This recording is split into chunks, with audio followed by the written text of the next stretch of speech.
सीताराम जय श्री कृष्ण। स्वागत है तमारो अमारा एक नवा विडियो में। तो आज बनावी रह्या छीए आपणे अड़दियो, जे शियाळामां खूब ज हेल्दी होय छे। तो मारो विडियो पसंद आवे तो लाइक करजो, शेर करजो और चेनल सब्सक्राइब न करी होय तो सब्सक्राइब करजो। चालो जोईए अड़दियानी रेसिपी। 1 किलो अड़दनो लोट लीधो छे, तेने आपणे साળી लीधो छे। एक मोटा वासणमां आपणे आ रीते लई लईशुं तेने। આપણે આ અડધી વાટકી દૂધ લીધું છે, અડધી વાટકી ઘી લીધું છે, જે 3 થી 4 ચમચી છે। તેને આપણે થોડું ગરમ કરી લેશું, બહુ ગરમ નથી કરવાનું, થોડું ગરમ કરી લેશું। ઘીને પણ આપણે દૂધ ભેગું આ રીતે ભેળવી અને ગરમ કરી લેવાનું છે થોડું। આ દૂધ અને ઘી આપણે થોડું ગરમ કરવા રાખી દીધું છે, જેને આપણે અડદના લોટમાં ધાબો દેવાનો છે તે માટે આપણે આને ગરમ કરી લેવાનું છે। આ રીતે થોડું ગરમ કરી લેવાનું છે। આપણું દૂધ ને ઘી ગરમ થઈ ગયું છે। આપણે બહુ ઝાઝું ગરમ નથી કરવાનું, જેવું તેવું ગરમ કરવાનું છે। આપણે લોટ લીધો છે તેમાં આપણે આનું દૂધ અને ઘીને ધાબો દેવા માટે આ રીતે મોણ દેવાનું છે। પહેલાં આપણે થોડું વેટ કરીશું અને આપણે આ રીતે બધું જ ભેગું કરી લઈશું, મિક્સ કરી લેવાનું છે। આ રીતે આપણે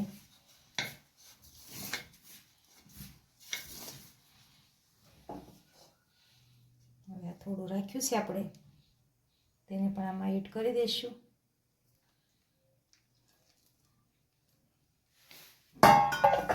હવે આપણે હાથના મદદથી આ રીતે બધું મિક્સ કરી લેવાનું છે। આ રીતે ધાબો દઈ અને અડદિયો બનાવવાથી સરસ બને છે અને આપણો લોટમાં દાણો પડે છે, ધાબો દેવાથી આપણો લોટ દાણેદાર થઈ જાય છે। આ રીતે આપણે મિક્સ કરી લેવાનું છે બધા જ લોટને।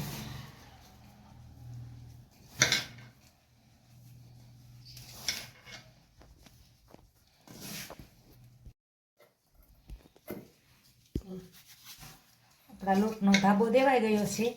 આ રીતે આપણે લોટને આ મુઠ્ઠી વળે તે રીતનો ધાબો દેવાનો છે। હવે આપણે આને આ રીતે દાબી લઈશું।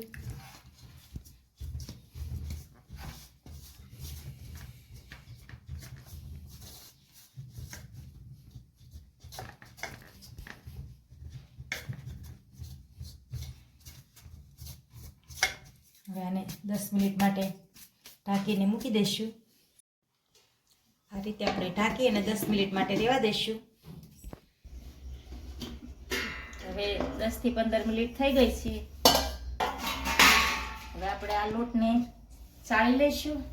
આ રીતની મોટી ચાળણી લેવાની છે, તેમાં આ લોટને આપણે ચાળી લેવાનું છે, એટલે આપણા લોટનો દાણો પડે એકદમ સરસ।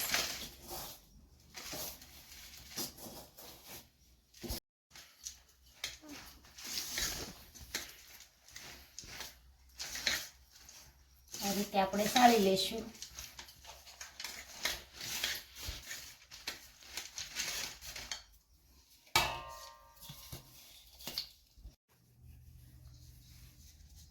તો આ રીતે આપણે આને ચાળી લીધો છે લોટને, અને હવે આજે આ વધ્યું છે તેને આપણે મિક્સર જારમાં કરો પીસી લઈશું। તો અડદિયો બનાવવા માટે આપણે આ 800 ગ્રામ ઘી લીધું છે અને આ કાજુ બદામ કાપી લીધા છે। આપણે આ મોળો માવો લીધો છે જે 500 ગ્રામ છે। આ 500 ગ્રામ ખાંડ લીધી છે આપણે, અને આ છીણેલું ટોપરું છે જે 100 ગ્રામ છે, અને આ 100 ગ્રામ ગુંદર લીધો છે। તો આપણે આવી એક તવી લઈ લીધી છે, તેમાં આપણે પહેલાં થોડુંક ઘી ગરમ થવા રાખીશું।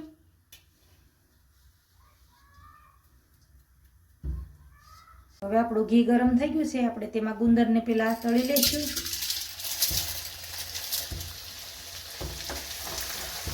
આ રીતે આપણે ગુંદરને તળી લેવાનો છે।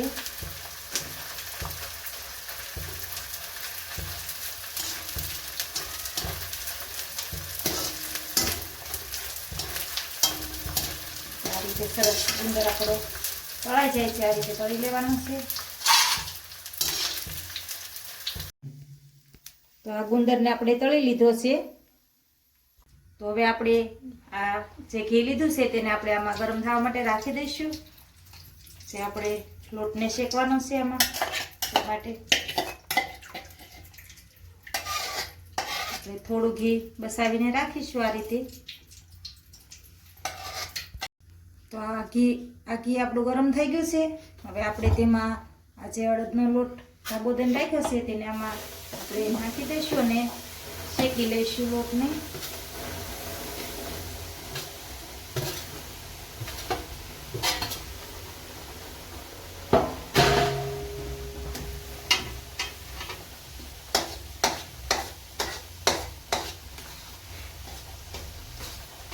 આ રીતે આપણે હલાવતા રહેવાનું છે અને આ રીતે આપણે લોટને શેકવાનો છે.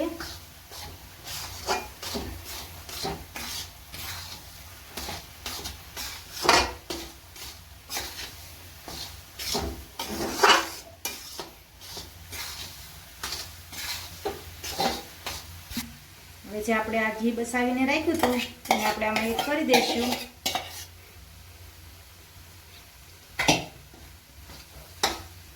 આપણે 1 કિલો લોટ હતો તેમાં આપણે 800 ગ્રામ જેટલું ઘી જોયું છે. આ રીતે આપણે આને શેકી લઈશું. સરસ લોટને આપણે શેકાવા દેવાનું છે. અડદનો લોટ હોય એટલે આપણે આને સારો શેકવો પડે, કાચો રખાય નહીં. કાચો રાખીએ તો સ્વાદમાં સારો લાગે નહીં વિડીયો આપણો. એટલે આપણે આને સારી રીતે શેકી લેવાનું છે. તો તમે જોઈ શકો છો આપણું ઘી આમાંથી બહાર આવવા લાગ્યું છે અને લોટ એકદમ ફૂલવા લાગ્યો છે. હજી આપણે થોડી વાર આને શેકશું.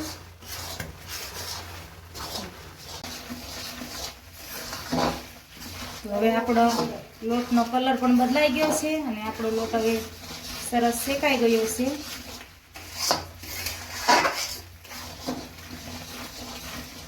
આપણો આ લોટ સરસ શેકાઈ ગયો છે, એકદમ કલર પણ બદલાઈ ગયો છે. હવે આપણે તેમાં જે માવો આપણે લીધો છે તેને આ રીતે મિક્સ કરી દઈશું. આમાં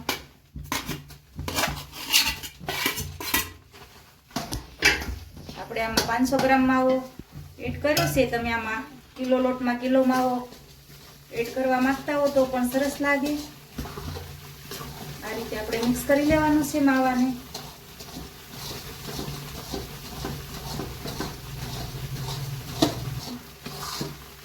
સરસ રીતે આપણે આમાં માવાને મિક્સ કરી લેવાનું છે.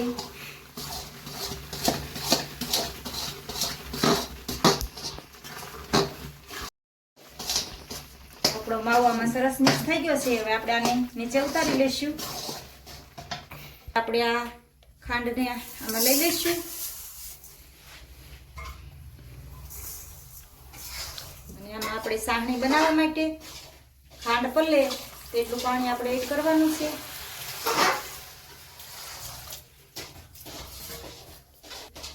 આ રીતે આપણે હવે આને હલાવતા રહેવાનું છે અને આપણી ખાંડને ઓગાળવાની છે. જેમ ગરમ થશે તેમ આપણી ખાંડ ઓગળતી જશે અને પછી એની ચાસણી બની જશે.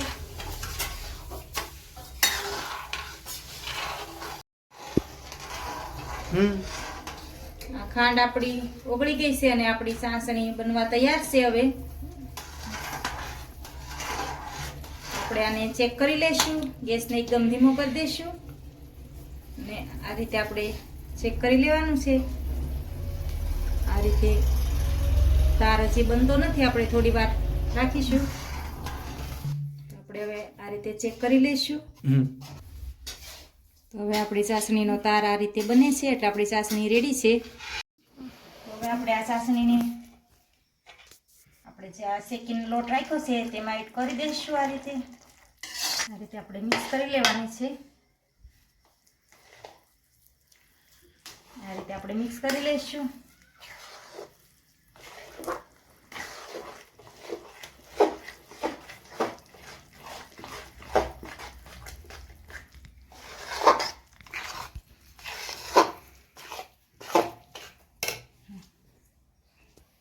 હવે જે આપણે ગુંદર તળીને રાખ્યો છે તેને આમાં એડ કરી દઈશું.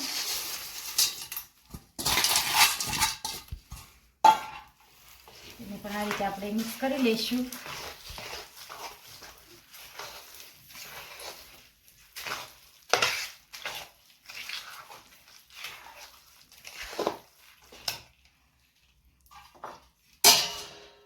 હવે જે આપણે આ કાજુ બદામને કટ કરીને રાખ્યા છે તેને આમાં એડ કરી દઈશું.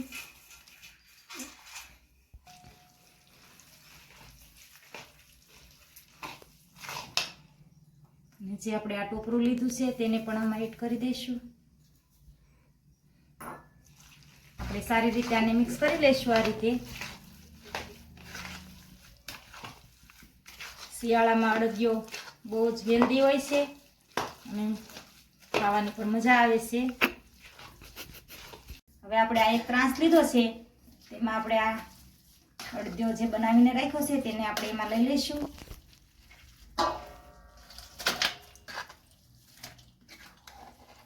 આ રીતે આપણે લઈ લેવાનું છે. તેમાં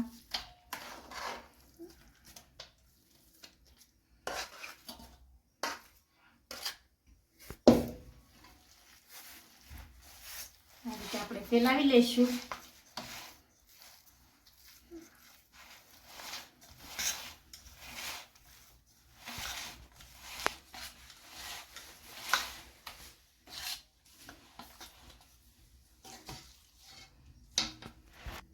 વાટકાની મદદથી આ રીતે આપણે આને લાવી લઈશું. આપણે ઘી આમાં ઉપર બહાર આવી ગયું છે પણ એ થોડી વાર ઠંડો થશે એટલે આપણું ઘી બધું જ સુહાઈ જશે અંદર.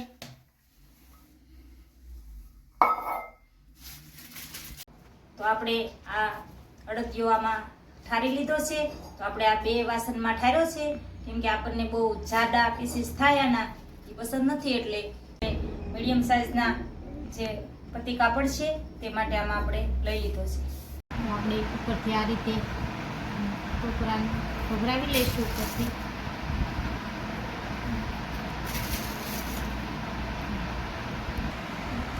આ રીતે આપણે ટોપરું આમાં